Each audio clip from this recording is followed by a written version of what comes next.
실제적으로 가나안 땅을 정복하는 내용이 나와 있습니다. 요단강을 건너고 나서 5장 13절 이하에 군대 장관을 만나기 때문에 가나안 정복하는 내용으로 그렇게 포함시킵니다.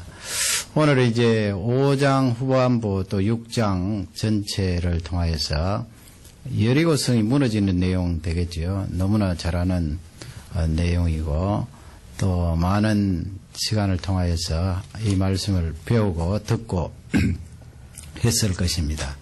다 아는 내용이지만 한 번 더 짚고 넘어가도록 그렇게 하겠습니다. 여리고성 무너지는 내용을 보면서 지도 한번 보고 복습을 하고 넘어가도록 하겠습니다. 잘 보일는지 모르겠습니다만은 길갈 한번 찾아보세요. 길갈이 위쪽에 있고 또 여리고는 저 아래쪽에 여리고 있는데 길갈에서 여리고는 아주 가깝고 요단강 건너면 길갈이 나오고 길갈에서 또 남쪽으로 약간 비스듬하게 여리고 성이 있다는 것을 알 수가 있습니다. 한 세 가지로 그렇게 나누어서 공부를 해보기를 원합니다. 첫 번째 살펴볼 것은 우리가 참 이해가 잘 안 되는 그런 방법으로 하나님께서 여리고성을 무너뜨리신다 하는 그런 내용이 되겠습니다. 지금이야 뭐 우리가 이해를 다 하지요. 또 설교도 많이 듣고 이 여호수아 6장 말씀을 익히 잘 알고 있기 때문에 왜 이스라엘 백성들이 여리고성을 돌고 또 그 성이 왜 무너졌는가 지금이야 잘 알지만은 당시에 이 말씀을 받은 이스라엘 백성들은 이해가 되었겠습니까? 지금 전쟁 중인데요. 그리고 그렇게 빙빙 돌기만 돌면 위쪽에서 공격할 수도 있고요. 또 성문을 활짝 열어 제끼고 나와서 칼과 창을 가지고 공격할 수도 있잖아요. 대단히 위험한 그런 상황인데 그럼에도 불구하고 하나님께서 이 여리고성을 돌도록 그렇게 했는데 그림을 한번 보시기 바랍니다. 잘 뭐 안 나옵니다만은 제사장들이 저렇게 벗개를 메고 여리고성을 도는 내용이 나와 있고요.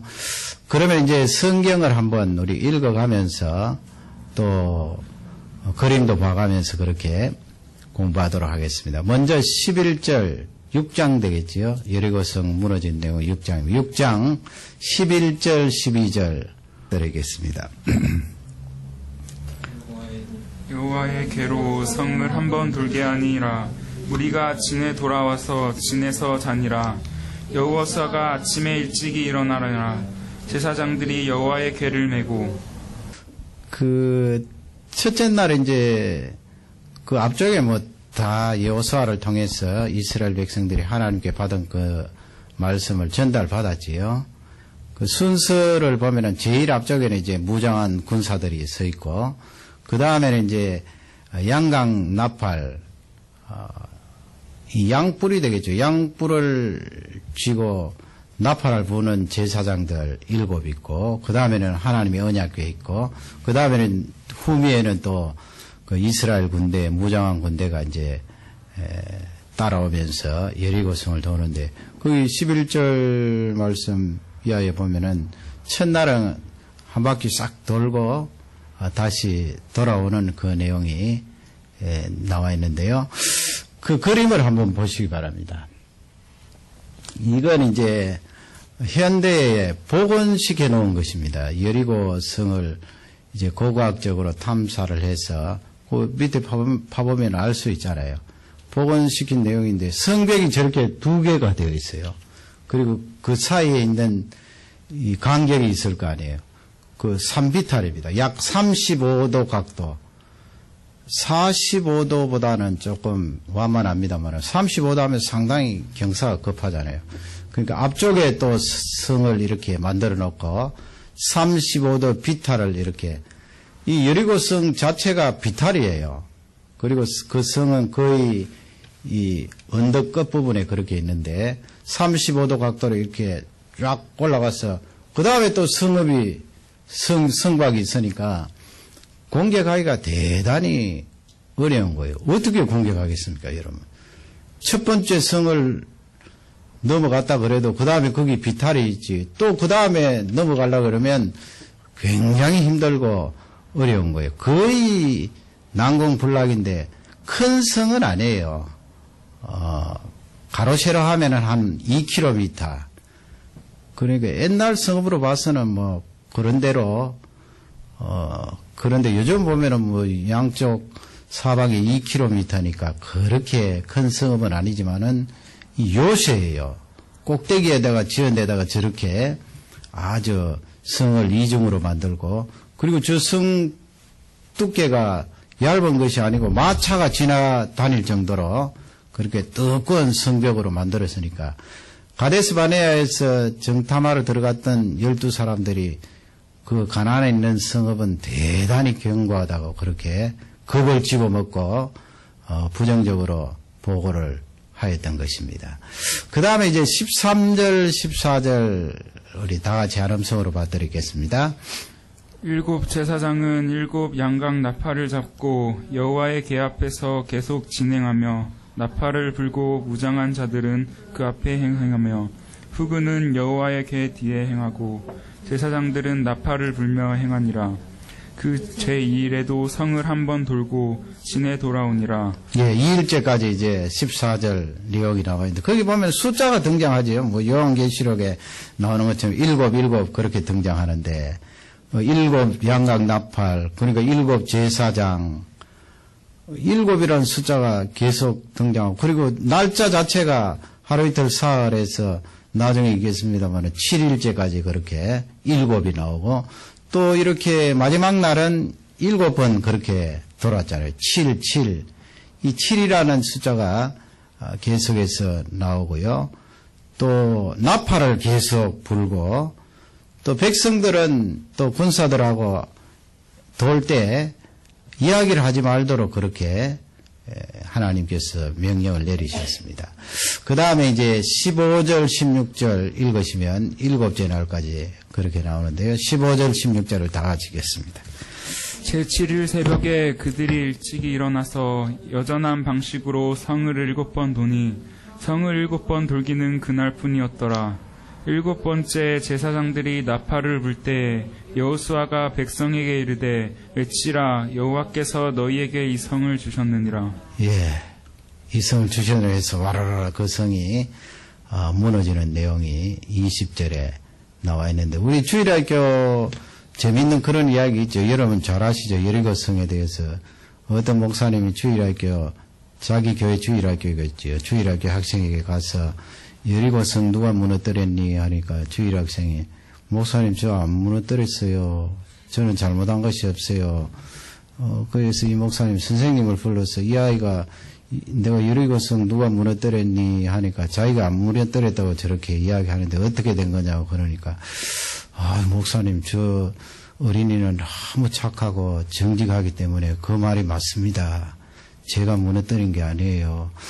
그래서 이제 당회를 했답니다. 당회를 하면서 우리 주일학생 가운데 여리고성은 자기가 무너뜨리지 않았다고 그러는데 그리고 선생님도 그 아이 말이 틀림없다고 정직하다고 그러는데 어떻게 할까요? 그랬더니 당회원 중에 한 분이 목사님 그러면 그 여리고성 변상해 주는데 얼마나 듭니까?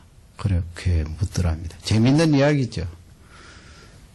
여리고성이 결국은 이렇게 7일 동안 돌 때 무너졌습니다. 그 내용이 20절에 나오는데 20절 우리 다 같이 돌아가겠습니다. 이에 백성은 외치고 제사장들은 나팔을 불매 백성이 나팔 소리를 듣는 동시에 크게 소리질러 외치니 성벽이 무너져 내린지라 백성이 각기 앞으로 나아가서 성에 들어가서 그 성을 취하고. 예. 가만히 보면은 하나님께서 사용하시는 방법은 우리 세상적으로 보면은 맞지 않잖아요. 그 활을 가지고 뭐 불화살로 공격을 하라 아니면은 뭐 이스라엘 백성들 가운데 무기가 없죠. 사실상 옛날에는 큰 돌 아니면 큰 그런 고목나무 큰 제목을 베어다가 성벽을 쾅 친다든지 아니면 사다리를 놓고 성 위에 올라간다든지 성문을 때려 부순다든지 말이죠. 그런 방법을 사용하라고 하시지 않고 그냥 돌도로 하신 거예요. 돌도로. 이것은 이제 우리에게 주는 그런 영적인 교훈이 있는데요. 우선 이제 고고학적으로 발견한 것을 한번 보도록 하겠습니다. 이게 이제 모습입니다. 여리고성 발굴 모습인데 좀 뭐 알아볼 수 있겠습니까? 사진 자체가 희미하고 또 흑백이라서 좀 그런 것 같고요. 그 다음에 그림 보시면 이게 성벽이에요. 발굴한 성벽인데 저렇게 여리고성 성벽이 지금 남아있고, 그 다음에 세 번째 그림 보시면 저건 뭔가 하면은 그 곡식 넣는 항아리예요. 그 곡식이 지금도 남아있답니다. 그러니 이 여리고성은 아주 견고한 성읍이라서 대개 여리고성을 무너뜨릴 때는 오랫동안 그렇게 포위를 해서 안쪽에 물이 떨어지고 곡식이 다 떨어지면 항복하도록 그렇게 해야 되는데, 저렇게 곡식이 남아있다는 것은 갑자기 하나님의 능력으로 무너졌다 하는 것을 입증해주고 있는 그런 내용이 되겠습니다. 그러면 이제 이 하나님께서 세상 사람들이 생각하는 그런 방법이 아닌 여리고성을 돌도록 하신 그런 내용을 우리에게 말씀으로 가르쳐 줬는데, 우리가 이 내용을 가지고 이스라엘 백성들이 했던 그 행동들을 똑같이 할 수도 있겠죠. 그죠? 어떤 기도 제목을 놓고 건물이라든지 또 내가 기도 응답을 받기 원하는 그 장소에 가서 이렇게 여리고성 돌듯이 돌면서 기도할 수 있어요. 지난해인가 보니까 법당에 가서 절에 가서 그렇게 땅 밟기를 해서 많은 논란이 일어나고 했는데, 그렇게 할 수도 있죠. 할 수 있는데 조금 더 지혜롭게 할 필요가 있습니다. 우리가 이 여리고성 돌듯이 같은 방법으로 기도 응답을 받기 위해서 그 건물이나 장소를 돌면 여리고성 무너지듯이 무너진다. 그럴 수 있죠. 그러나 더 중요한 것은 이 여리고성을 하나님께서 돌아라 하신 그 내용이 중요하잖아요. 그 내용대로 하면, 그 원리대로 하면 기도 응답 받을 수 있고, 내 앞에 있는 난공불락 같은 여리고 같은 성읍도 무너질 수 있다 하는 것을 우리에게 알려주고 있는데요. 7이라는 숫자가 나오는 것은 그 하나님의 완전한 사역을 말합니다. 세상 사람들이 볼 때는 보잘것없이 보이고, 여러분 그 여리고성 도는 것이 그 우습잖아요. 성경에는 안 나옵니다만은 제가 생각하기는 성 위에 있던 여리고성의 군사들이 가전 조롱을 했을 거 아니에요. 뭐 자기끼리 이야기하는 것도 아니고 그냥 아무 말도 없이 앞쪽에 서 있는 제사장들만 나팔 불고 한 바퀴 빙 돌고는 또 길갈로 가버리고, 이튿날도 그렇고 3일째도 그렇고. 그러니 옛날의 전쟁은 말장난이 얼마나 많아요. 성읍 위에서 이스라엘 군사들을 향하여서 가전 조롱을 하고 욕을 하고 그렇게 했지만은 이스라엘 백성들은 끄떡도 하지 않고 하나님께서 지시한 그 내용대로 여리고성을 돌게 되었는데요. 하나님의 그 완전한 사역을 나타내시기 위하여 7이라는 것을 계속해서 여호수아에게 말씀해 주셨습니다. 7일간 7바퀴, 7 양각 나팔, 7 제사장. 내가 여호수아 너에게 말하여서 그것이 이루어지는 것은 완전한 사역이라는 말씀이에요. 여러분, 그러니까 우리도 하나님 앞에 어떤 것을 놓고 하나님께서 이루어 주시고 응답해 주실 때 그 이루어 주시면 완전한 거예요. 내가 완전한 것이 아니고 하나님께서 완전하시다는 그 내용이 되겠습니다. 그러면 양각 나팔은 왜 불었을까요? 그 나팔은 하나님의 임재를 나타내는 거예요. 그 여리고 성 사람들에게 뭐 하나님의 임재 알릴 필요가 있나요? 도는 이스라엘 백성들에게 하나님의 임재가 계속 너희들 위에 머물고 있다는 것을 그 나팔로 표현을 한 것입니다. 그러니 여러분 벌써 두 가지 나왔잖아요. 우리가 여리고성 무너지는 것처럼 기도의 응답을 받기 위해서는 하나님의 그 완전하신 7이라는 완전한 그 사역을 신뢰를 하는 것이 중요하고, 내가 어디에 가 있든지 하나님께서 기도하는 나에게 임재해 계신다는 그 믿음이 중요하겠지요. 돈다는 자체보다도 땅을 밟는다는 그것보다도 그것이 굉장히 중요해요. 그것이 앞서야 되고, 이스라엘 백성들에게 그 다음에 말을 하지 마라 그랬잖아요. 그건 기도하라는 내용이에요.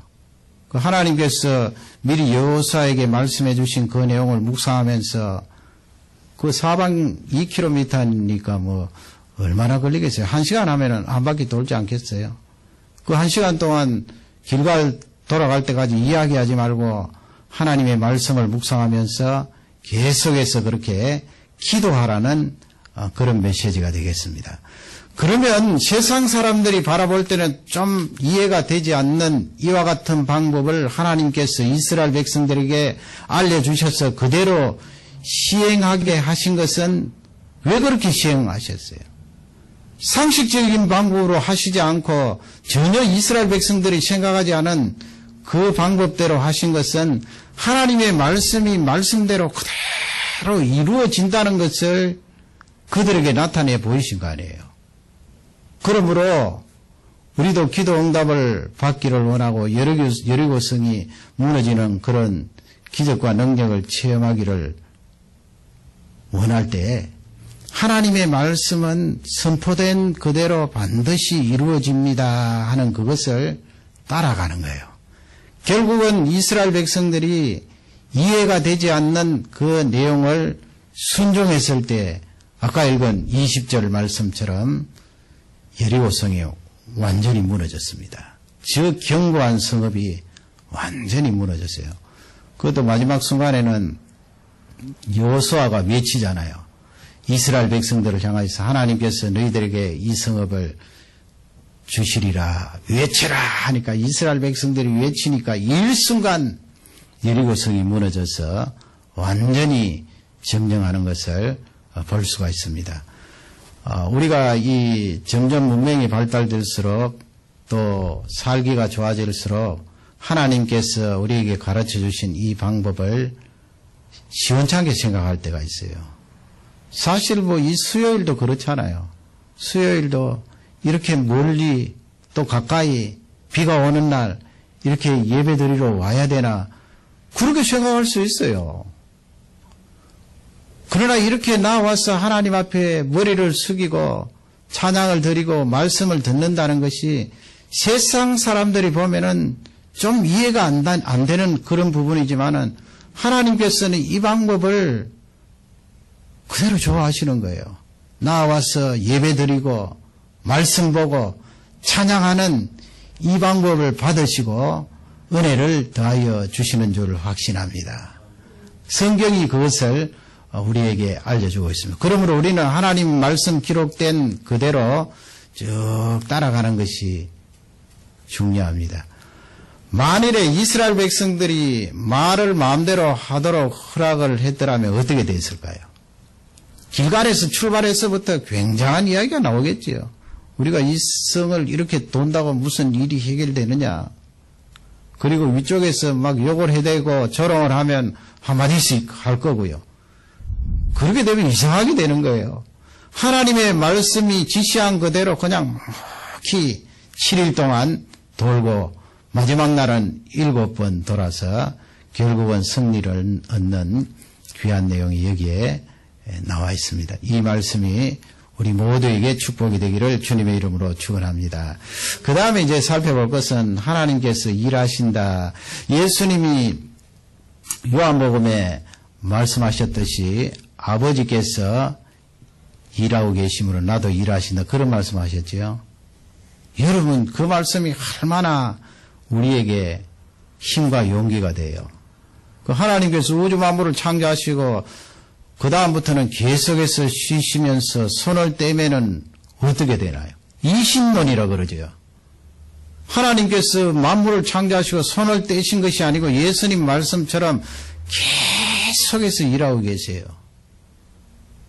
하나님의 나라를 확장시키시고 우리를 구원하시고 계속 일하고 계세요. 그것이 바로 여호수아 5장 13절에서 15절 말씀, 여호수아가 군대 장관을 만나는 그 내용이 되겠습니다.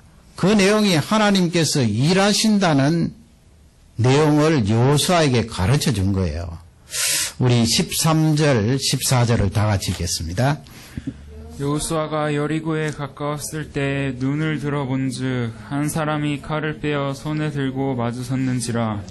여호수아가 나아가서 그에게 묻되 너는 우리를 위하여 우리의 대적을 위하느냐? 그가 가로되 아니라 나는 여호와의 군대 장관으로 이제 왔느니라. 여호수아가 땅에 엎드려 절하고 가로되 나의 주여 종께서 무엇을 말씀하려 하시나이까. 아멘. 거기서 여러분 여호수아가 딱 이 앞에 누가 서 있는 그 사람이죠, 그죠? 사람의 형상으로 그렇게 군대 장관인데 나중에 알게 되지만은 여호수아가 그렇게 묻죠. 너 누구 편이냐? 쉽게 말씀드리면 그렇게 이야기하잖아요. 너 누구 편이냐? 요 한마디로 봐서 여호수아가 지금 굉장히 전쟁에 대한 부담과 책임감이 그를 짓누르고 있다는 것을 말해주고 있는 거예요. 그러니 앞에 누가 나타나니까 너 누구냐? 암호가 뭐냐? 그런 식으로 이제 요즘식으로 말하면 묻는 건데요. 그렇지 않겠습니까, 여러분? 모세의 대의를 이어서 이제 요단강을 건너 기적은 체험했지만은 가나안 땅 사람들이 두려워하고 떨고 있다는 것을 알지만은 그래도 지도자잖아요. 지도자니까 얼마나 그 책임이 무겁겠어요. 전쟁을 해야 되는데 말이죠. 그 스포츠에 보면은 뭐 야구 감독이라든지 축구 감독이라든지 우리가 생각할 때는 그 구장에 나와서 이제 팔짱을 끼고 또 뭐 어떤 경우는 넥타이를 메고 그렇게 나와서 편하게 앉아 있는 것처럼 보일 수도 있습니다만은 그분들 굉장한 스트레스가 있대요. 그렇지 않겠습니까? 경기 있는 그 다음 날은 어떤 경우는 잠을 옳게 자지도 못하고 또 식사도 제대로 하지 못하고 그 어떤 사람은 그 대회가 끝나는 날까지 수염도 깎지 않고 계속 그렇게 있잖아요. 그만큼 자기 몸을 돌볼 겨를도 없이 스트레스 속에 책임감 속에 짓눌려서 그렇게 그 경기와 팀을 이끌어 나간다는 말씀이 되겠습니다. 짐이 무겁겠지요. 여호수아는 더 하겠습니다. 전쟁이라는 것은 사람이 죽고 상대방을 이기지 못하면 내가 죽게 되어 있는데 얼마나 부담이 되겠어요. 그리고 사실 가나안과 비교해 보면 게임이 안 되거든요. 무기면에 있어서도 어떻게 감당할 수가 있나요? 이스라엘 백성들이 가지고 있는 것이랑 고작 해야 뭐 활이나 창이나 칼이나 그 정도 될 거 아니에요. 그것도 뭐 제가 보기에는 자기들이 만든 것이 아니고 또 노예 간 거구나. 그런 거겠죠. 아니면은 뭐 대가를 지불하고 구입한 것이나. 그러나 가나안 땅에 사는 그 7족속들은 굉장히 신장이 장대하고 무기면에서도 월등한 거예요. 전쟁에서 부딪혀서 싸운다면 감당할 수 없는 거예요.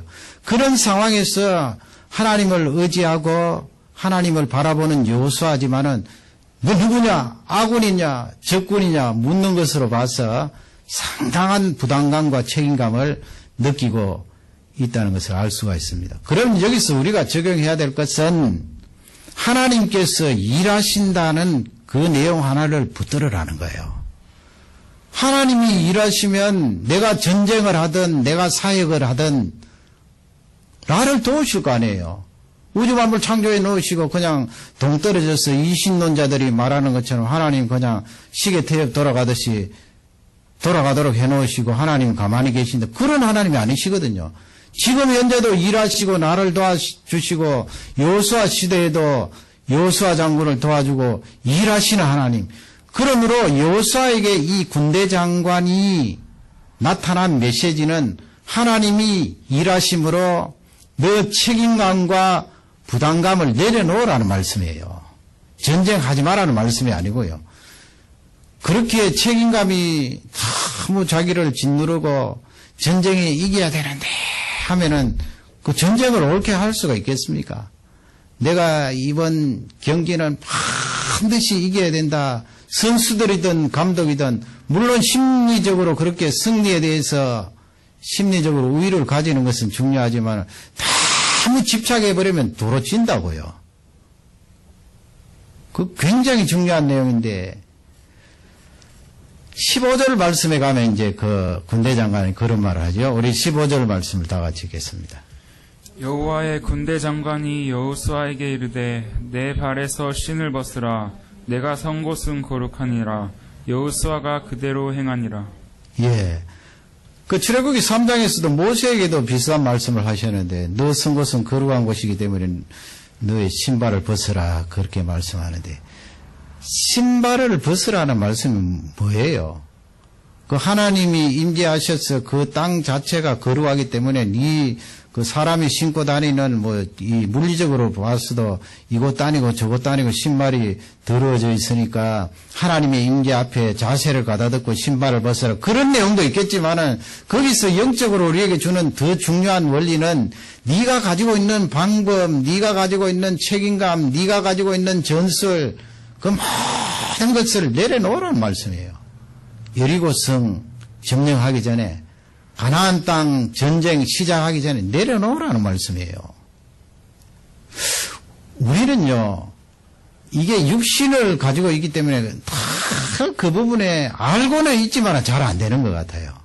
그게 무엇인가 하면 내가 돈이 있고 내가 능력이 있고 내가 재능이 있고 내가 뭘 잘해야 하나님의 귀한 사역을 감당하는 줄 알아요.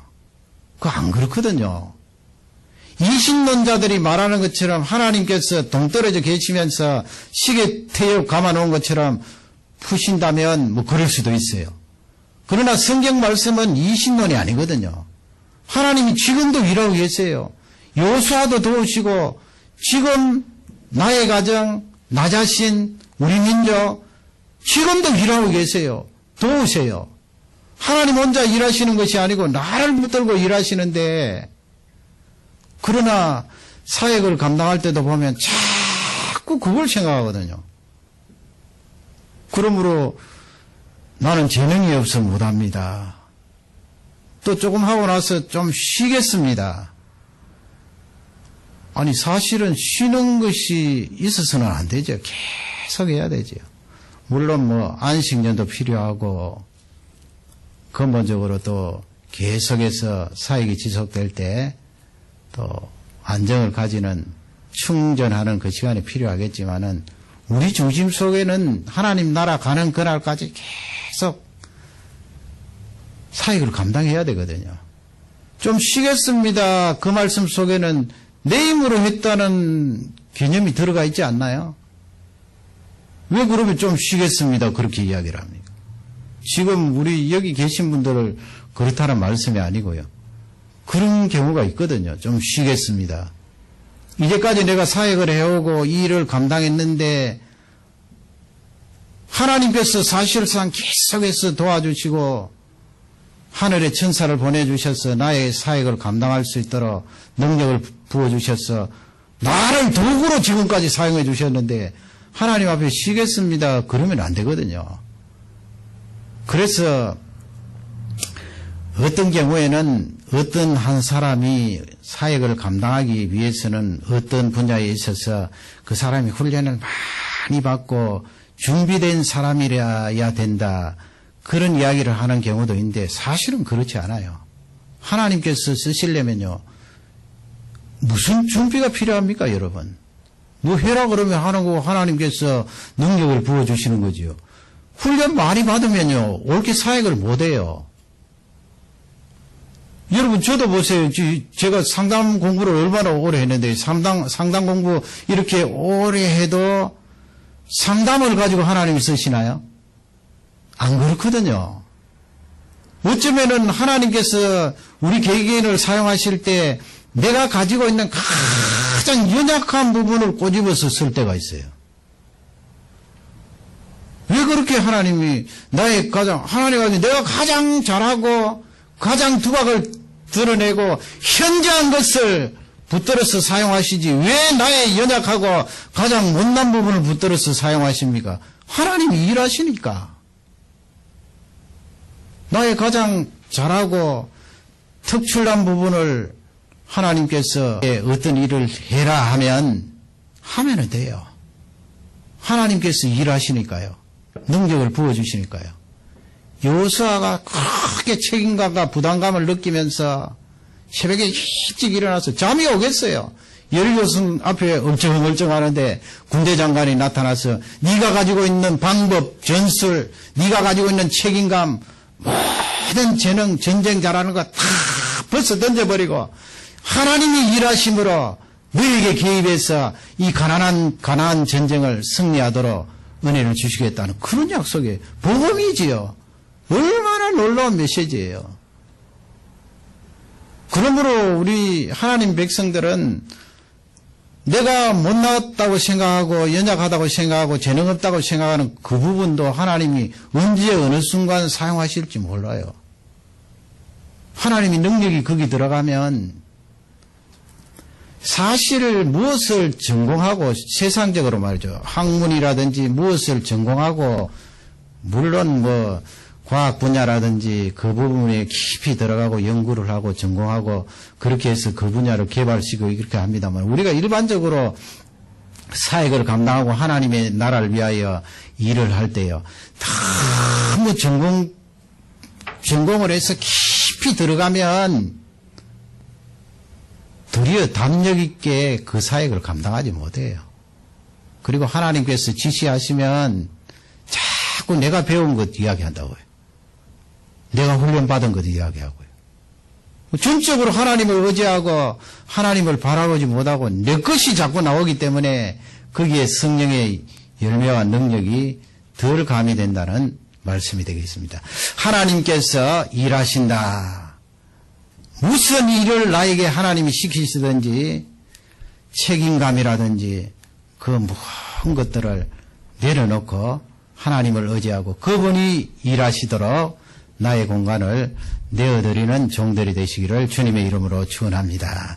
마지막으로 이제 살펴볼 것은 신앙 고백이에요. 신앙 고백이 무엇인가 하면 6장 17절에서 19절인데 6장 17절 18절 우리 다 같이 읽도록 하겠습니다.